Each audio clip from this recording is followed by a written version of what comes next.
to the fascinating world of the genes with Rohini, and today we are going to learn about the TRP operon, that it is the tryptophan operon. Tryptophan, it is a type of the amino acid from the 20 amino acids which are going to be synthesized by its own by the E. coli. So here the tryptophan operon, it is allowing the biosynthesis of the tryptophan. So the operon, it is also called as the biosynthetic operon or the anabolic operon. Now going towards the tryptophan operon structure. In the tryptophan operon, there are the regulatory elements and the structural genes. The regulatory elements, they are the TRPR. TRPR, it is the regulatory gene which is going to encode the repressor. Then there is the promoter, there is the operator, and the promoter and the operator sequences, they are the overlapping sequences. Next, there is the presence of the leader, and in the leader there is the presence of the attenuator. Attenuator, it is nothing but it is an intrinsic terminator. Next, there is the presence of the structural genes, and there are the 5 structural genes in the TRP operon, and they are the TRPE, TRPD, TRPC, TRPB and the TRPA. Here TRPE, TRPD together it is going to synthesize the anthranilate synthase enzyme. TRPB and the TRPA, it is together it is going to synthesize the tryptophan synthase. Now here TRPB, it is going to encode the beta subunit of the tryptophan synthase, and the TRPA, it is going to encode the alpha subunit of the tryptophan synthase. In the same way, TRPE, it is going to synthesize the component 1 of the anthranilate synthase, and the TRPD, it is going to encode the component 2 of the anthranilate synthase. Now here, going towards the TRPC, TRPC, it is going to encode the enzyme, and that enzyme, it is a N5' phosphoribosyl anthranilate isomerase indole 3-glycerol phosphate synthase. Okay, so these 3 enzymes together, it is allowing the conversion of the chorismate to the tryptophan. So the product of these 5 structural genes, they are required for the synthesis of the tryptophan. Now going towards the regulatory mechanisms by which the TRP operon, it is going to be regulated. There are the 2 mechanisms by which the tryptophan operon is regulated. First one, it is a negative repressible regulation, and the second one, it is the attenuation. First we will learn about the negative repressible.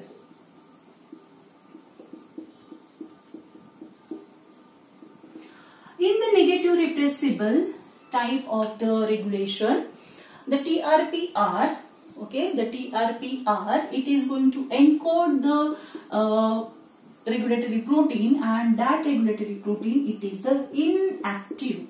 It is inactive repressor. And as it is an inactive repressor, it don't have the ability to get bound to the operator. So as it is not getting bound, or as it has no affinity for the operator, it is not getting binding to the operator, there will be the expression of the genes, structural genes, TRPE, D, C, B and A. So in the first stage of the negative repressible, there is an induction, and that induction is due to the inactive repressor. When this repressor, it will be the inactive one, when the concentration of the tryptophan in the medium, it will be the lower one.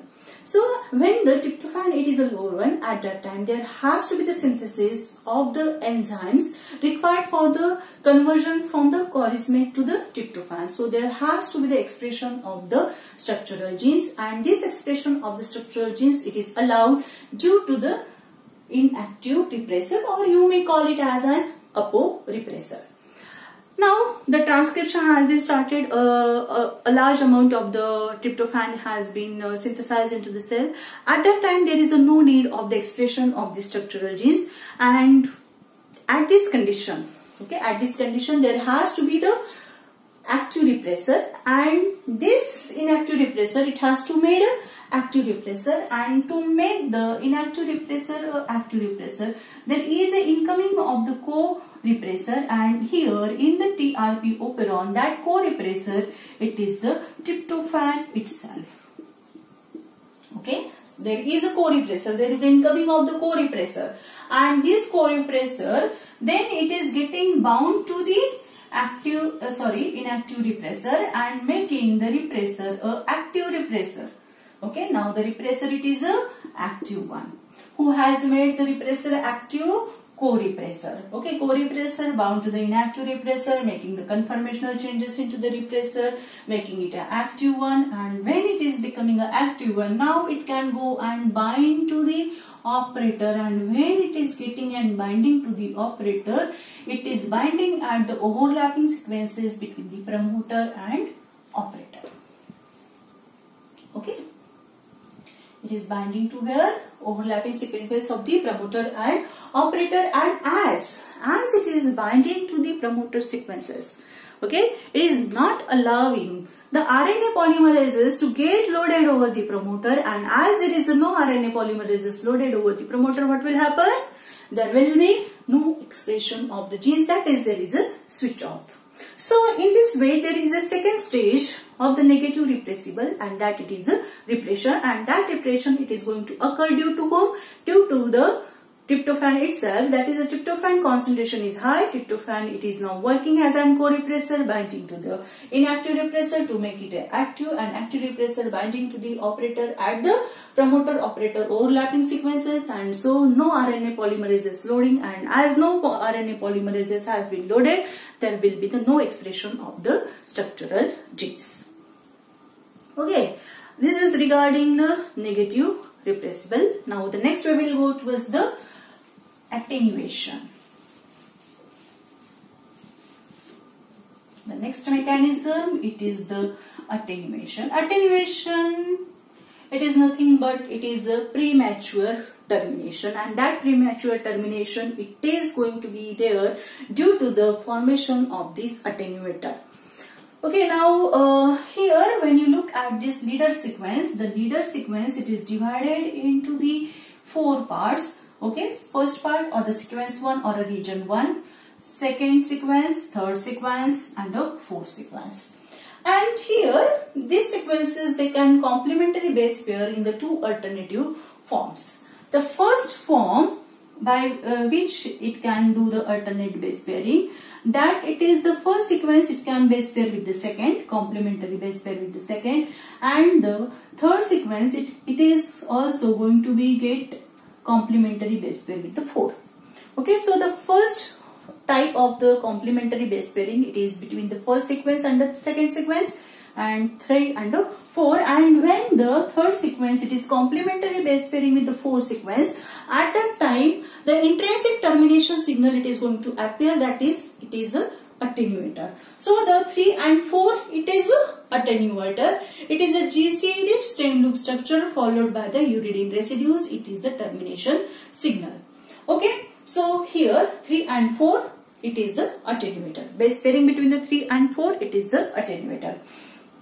Now the second alternative structure, it is the second sequence it can complementary base pair with the third sequence, and when the second it is getting complementary base pair with the third one, the third sequence it is not available to get base pair with the fourth one, means attenuators it is not going to be formed, that is no intrinsic termination signal it is going to appear.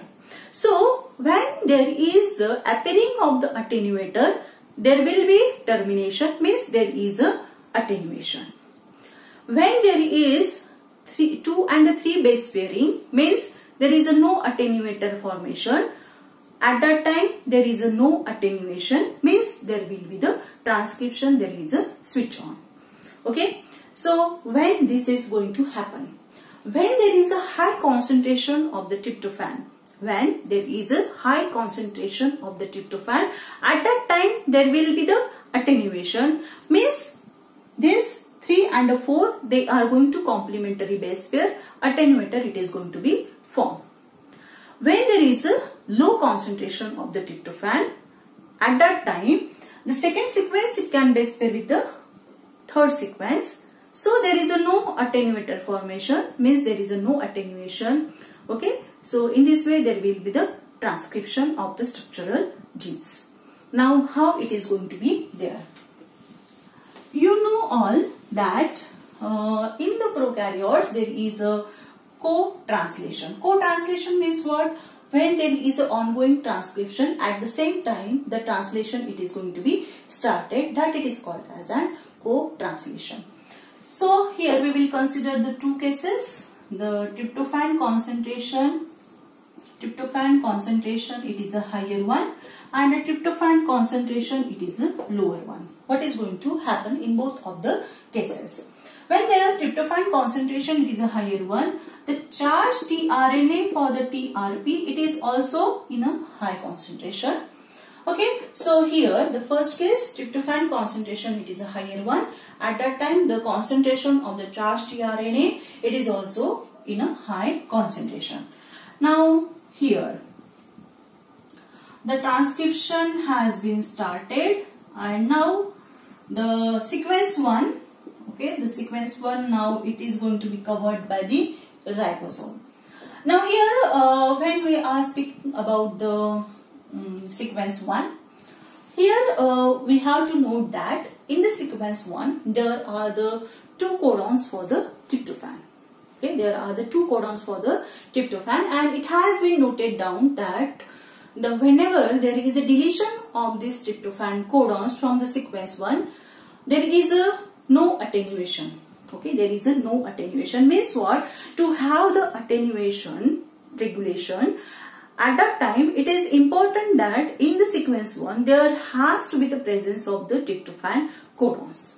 So here in the sequence 1 there is the presence of the tryptophan codons. Now here the transcription has been started. The transcript, that is the mRNA, now it has been covered by the ribosome.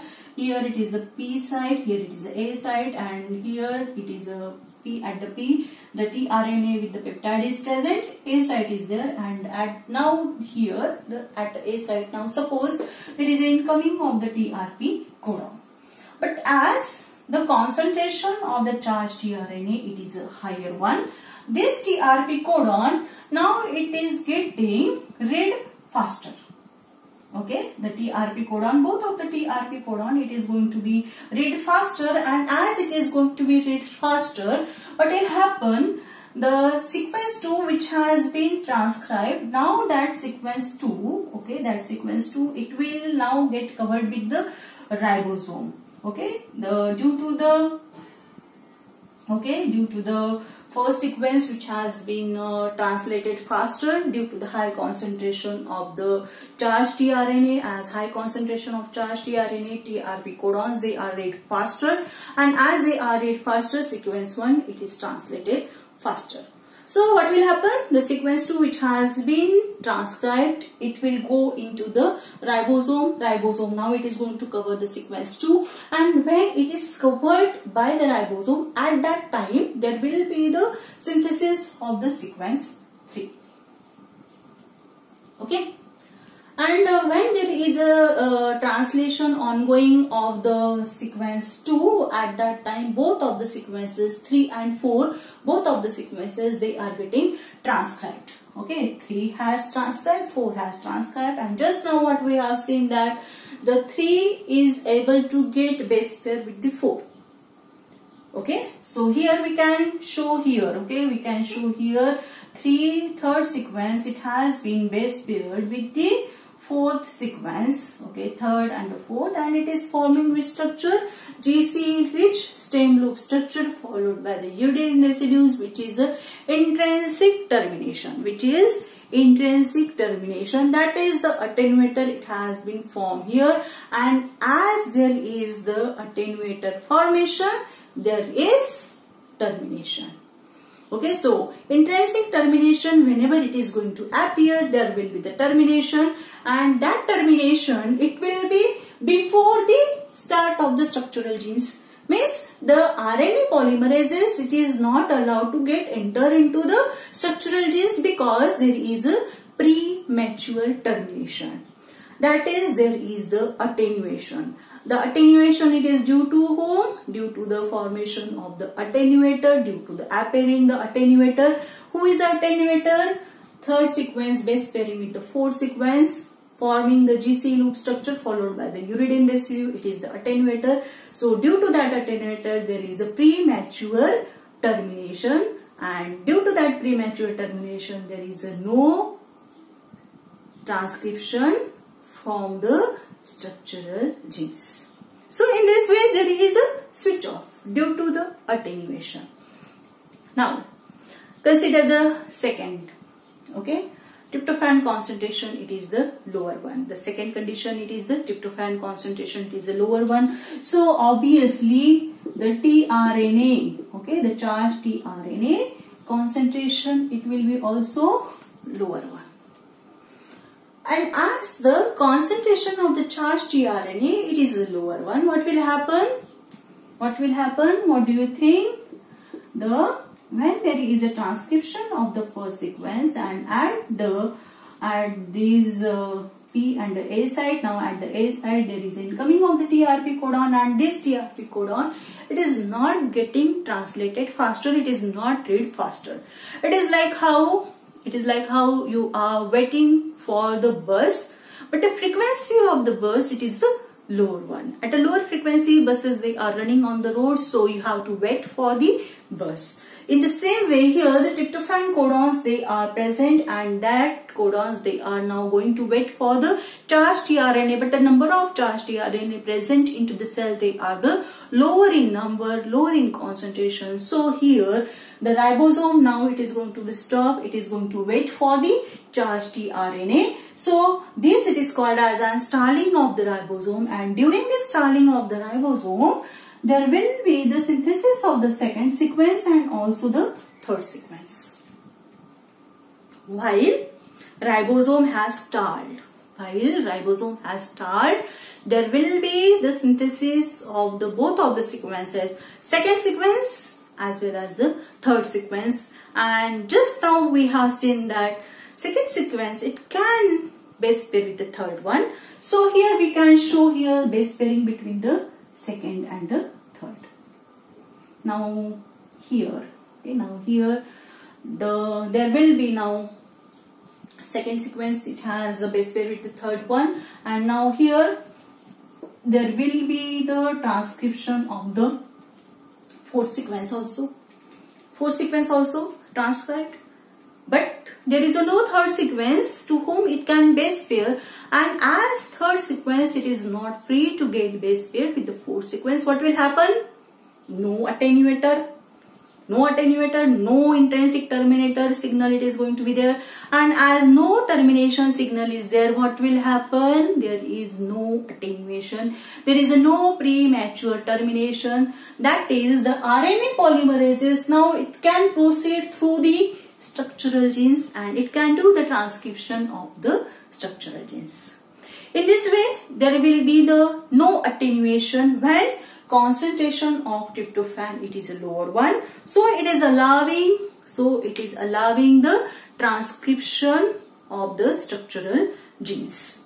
And when the concentration of the tryptophan, it is a higher one, at that time there will be the termination, there will be the attenuation. So RNA polymerases, it is not allowed to go into the structural genes, means there is a switch off.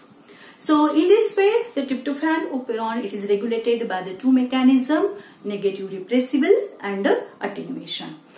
I think you may have understood. Still you have any doubts, you can write into the comment box, and also you can subscribe my channel and share my videos with your friends so that together we can spread the knowledge. Thank you.